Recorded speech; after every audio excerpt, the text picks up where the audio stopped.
ఒక 2 months back ఇక్కడే 2-3 months back ఇక్కడే సివి ఆనంద్ గారిని కూడా కలిసాం. అప్పుడు స్టార్ట్ చేసింది ఇప్పుడు సజ్జనార్ గారు.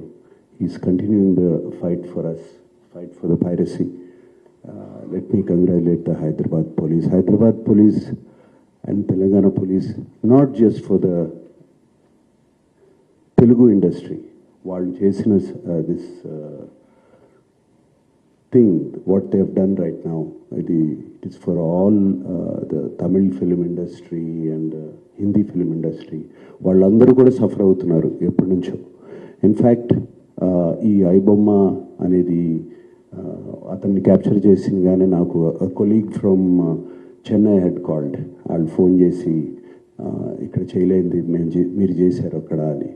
So let me really congratulate the whole team of the Telangana police. And Rajamouli గారు అన్నట్టు, చిరంజీవి గారు అన్నట్టు, ముందు సజ్జనార్ గారు అన్నట్టు, జస్ట్ కేవలం ఒక 20 కోట్ల కోసం కాదు ఇతను చేసేది, వీళ్ళు చేసేది. దీని వెనకాల చాలా పెద్ద international racket is there and international fraud is there. 50 lakh subscribers అన్నారు.